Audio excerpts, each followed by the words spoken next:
Hello students, learn 24 academy में आपका स्वागत है। देखिए स्टूडेंट्स, आज जो टेस्ट हुआ था टेस्ट 1, उसका ये क्वेश्चन है, ठीक है, 36 नंबर का।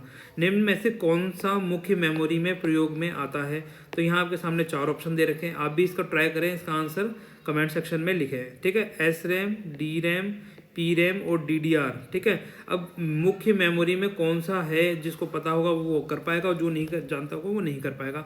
अब देखिए, इस तरह का क्वेश्चन अगर आपके एग्जाम में आता है और आपको थोड़ा सा भी कन्फ्यूजन है तो आप ये मान के चलिए कि आपका ये नंबर गया। अगर जैसे मान लीजिए आपके 20 क्वेश्चन आ रहे हैं तो आपके अब 19 में से ही आपको मार्क्स मिलेंगे, क्योंकि एक तो ये आता ही नहीं है तो गलत हो जाएगा ना एक क्वेश्चन। तो इसीलिए टेस्ट सीरीज की प्रैक्टिस की जाती है। और क्यों की जाती है, आ जाइए एग्जाम्पल से ही समझते हैं।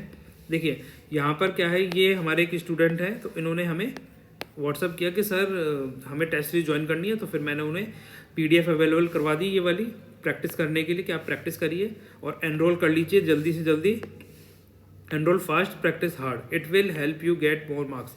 एक मैसेज भी लिखा, मैंने यहाँ पे कोटेशन लिखी, एरो मार्क्स लिखा, ठीक है। तो अब ये मैंने ऐसे ही नहीं लिखा, इसका बहुत ज़्यादा इंपॉर्टेंट रोल है, अभी आप समझ जाएंगे क्यों।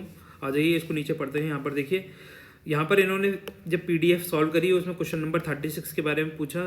क्वेश्चन में से मेन मेमोरी तो रैम और रैम दोनों ही होती है, तो इसका मतलब यह है कि अभी इन भाई की प्रैक्टिस थोड़ी सी कम है, ठीक है। अब देखिए, एक एक क्वेश्चन ही आपको एग्जाम में लीड दिलाता है कैसे। अब जैसे मान लीजिए इनका क्वेश्चन नंबर 36 गलत हो गया, इन्होंने सोचा दोनों ही है, कंफ्यूजन है, तो ये 99% चांसेस है गलत होएगा, ठीक है। अब आपकी एक छोटे छोटे जो मिस्टेक्स होती हैं उसी के कारण, जैसे मान लीजिए हर टॉपिक में आपके 10-15 मिस्टेक्स हैं। अब मान लीजिए 20 क्वेश्चन आपके कंप्यूटर में से पूछे जाने और अब मान लीजिए 7-8 आपने गलत भी कर दिए, तो आपके कितने ठीक होंगे? मतलब 10 एक आदमी तो ठीक होंगे, और जो बच्चा थोड़ी अच्छी मेहनत करके जा रहा है वो 18-19 ठीक करके आ रहा है। तो बताइए एग्जाम में नौकरी किसकी लगेगी? जिसके 18 नंबर आएंगे उसकी, या जो 10 क्वेश्चन ठीक करके आ रहा है उसकी, है ना। हालांकि देखो, ऐसा कह नहीं सकते कि सिर्फ कंप्यूटर के बेसिस पे होगा, पर कंप्यूटर भी अपने आप में एक रोल प्ले करेगा। आपकी सभी सब्जेक्टों के साथ में अगर 10-10 नंबर ज़्यादा लेकर आएंगे तो आप वैसे ही पास कर लेंगे ना। अब यहाँ देखिए, एस रैम और डी रैम, रैम के ही टाइप होंगे, है ना। अब होंगे बिल्कुल, परंतु यहाँ देखिए क्यों। अब जो क्वेश्चन है उसमें एस रैम को मेन मेमोरी में क्यों नहीं सम्मिलित किया जाता है और डी रैम को मेन मेमोरी में क्यों सम्मिलित किया जाता है, आ जाइए इसके बारे में पढ़ते हैं। Is commonly use for a computer cache memory, ठीक है। एस रैम को जनरली कहाँ यूज किया जाता है? कैच मेमोरी में, such as a processor L2 and L3 cache. It is not use as a computer main memory because it is cost. इसकी cost क्या है? बहुत ज़्यादा हाई होने के कारण इसे कंप्यूटर में मेन मेमोरी के रूप में इस्तेमाल नहीं किया जाता है, ठीक है। और most computer uses the RAM, क्योंकि ये सपोर्ट ग्रेटर डेंसिटी के साथ करती है और लोअर कॉस्ट प्राइस के साथ में आती है, ठीक है। सस्ती होने के कारण ज़्यादातर मुख्य मेमोरी में किसको इस्तेमाल किया जा रहा है? डी रैम को इस्तेमाल करा जा रहा है। तो इस तरीके जो बेसिक अंडरस्टैंडिंग वाले क्वेश्चन होते हैं वो आपके एग्जाम में पूछे जाएंगे, तो आपको इन चीज़ों का ध्यान रखना है। और ये हमारे टेस्ट सीरीज में आपसे इसी तरह के क्वेश्चन पूछे जा रहे हैं जो आपके एग्जाम में पूछे जा सकते हैं।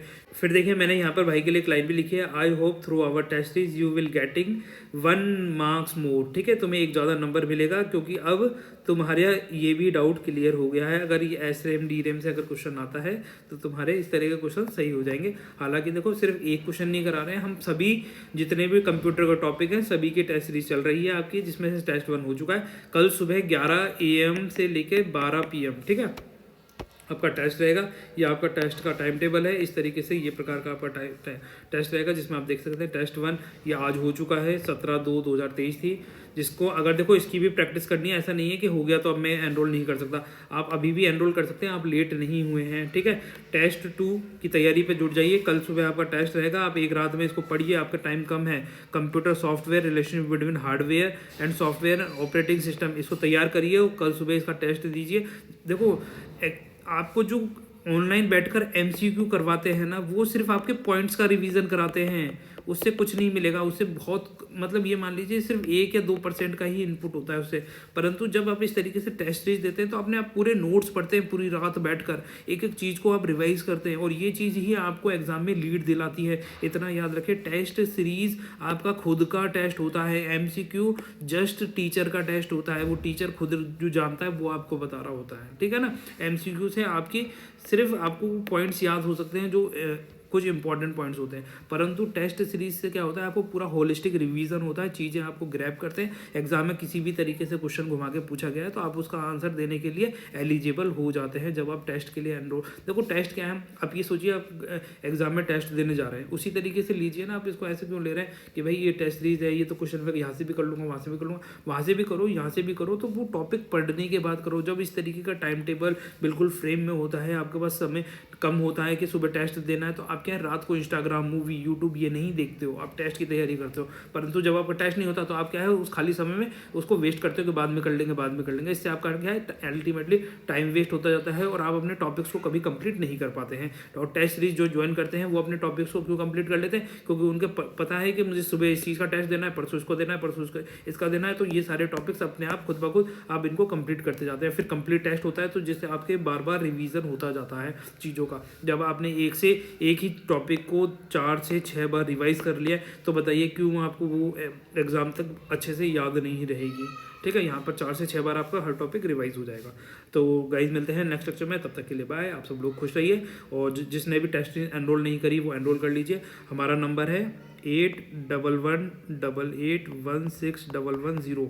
ठीक है, आप इस पर मुझे व्हाट्सअप कर सकते हैं अगर किसी को टेस्ट सीरीज से रिलेटेड कोई भी जानकारी लेनी है तो। ठीक है गाइज, तो फिर मिलते हैं नेक्स्ट लेक्चर में, तब तक के लिए बाय। आप सब लोग खुश रहिए।